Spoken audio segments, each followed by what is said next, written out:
एक बार के लिए समरी में जो भी हमने फाइनेंशियल एसेट्स और फाइनेंशियल लायबिलिटीज़ को समझा उसके बारे में जान लेते हैं।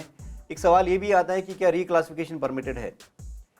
तो रीक्लासिफिकेशन सिर्फ डेट इंस्ट्रूमेंट्स का परमिटेड है जो कि अमोर्टाइज कॉस्ट पे मेजर्ड हैं या फेवरली थ्रू ओसीआई पे मेजर्ड हैं या फेवरली थ्रू पीएनएल पे मेजर्ड हैं, उन्हीं का ही रीक्लासिफिकेशन परमिटेड होता है अगर हमारा बिजनेस मॉडल चेंज होता है। जो इक्विटी इंस्ट्रूमेंट्स हैं वो रिक्लासीफाई नहीं होते क्योंकि वो फेवरली थ्रू पीएनएल है। हमने उन्हें डेजिग्नेट भी किया तो इरिवोकेबल ऑप्शन लिया कि हम इन्हें फेवरली थ्रू ओसीआई पे ले जा रहे हैं, ये कभी भी वापस नहीं जा सकते।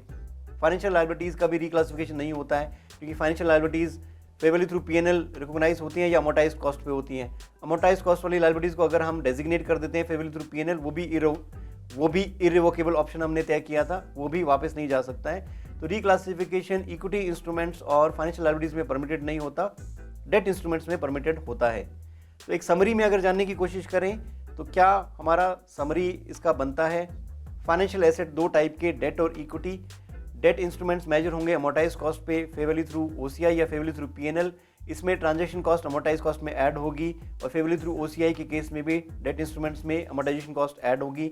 जो debt instrument favourably through PNL पे रिकॉग्नाइज हुआ है उसकी ट्रांजैक्शन कॉस्ट डायरेक्टली पीएनएल में रिकॉग्नाइज होगी।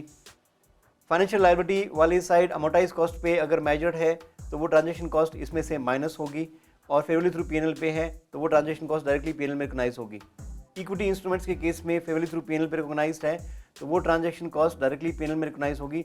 बट इन इक्विटी इंस्ट्रूमेंट्स को अगर हमने डेजिग्नेट किया है उस केस में transaction cost favourably through OCI की वैल्यू में ऐड होगी जो इनिशियल मेजरमेंट हम करेंगे। अगर एंटिटी ने कोई शेयर्स इशू किए हैं तो शेयर इशू कॉस्ट हमारे शेयर प्रीमियम अकाउंट से डिडक्ट होती हैं और कोई ड्यू डिलीजेंस कॉस्ट या ऐसे कोई एडमिनिस्ट्रेटिव खर्चे किए हैं वो हमारे पीएनएल में से माइनस होंगे।